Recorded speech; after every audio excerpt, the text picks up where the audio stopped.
first of all, I mean, has it been tough for the real estate market in the last couple of years? You know, the last couple of years has been a very tough place if you're a seller in the market.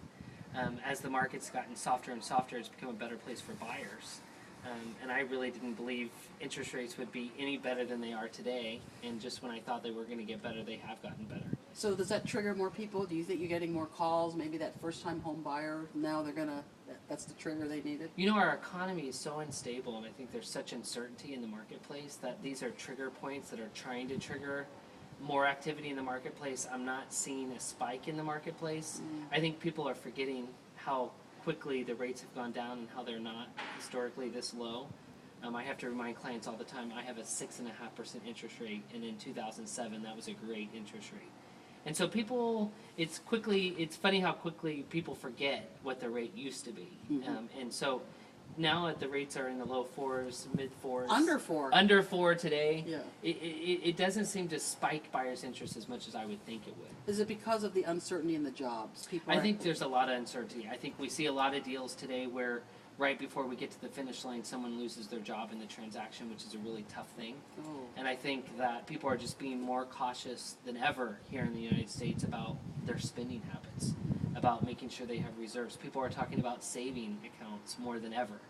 And so I think the interest rate's definitely influencing them to buy, but they're still being very, very cautious. So right, as you say, you're getting, maybe some are coming back, but not like you would think it would with these low interest rates.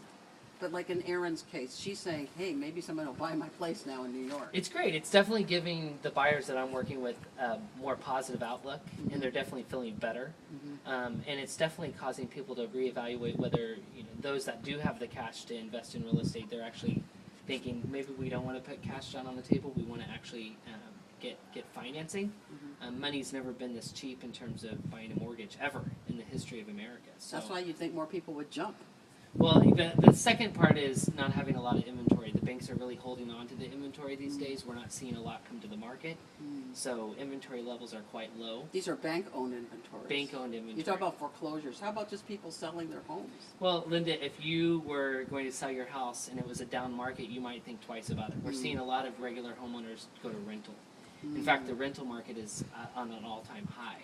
Because I would make more money if I just rented my unit instead of selling it. Absolutely. So how about banks, though? Are they willing? I mean, you have clients. Is it tough for them still to get a loan? You know, the policies, the guidelines are changing on a daily basis with the banks. More restrictive? More restrictive every day. And not just on the borrower, but also on the property. The property condition really has to be what the bank wants. They're not going to finance a property that's going to be hard to sell if it goes back into foreclosure. They're gun shy now. They're gun shy. Well, maybe because it was so abusive back before the big fall. Absolutely. So now they're paying for it. Yep. So now we're all paying for it. Exactly, all of us. Okay, unless you have anything to add, I think you're great. I think that's good. Good, thank you. Is that good? It's always so easy to interview you. You do me a favor, both He's like a of you guys. soundbite machine. You're my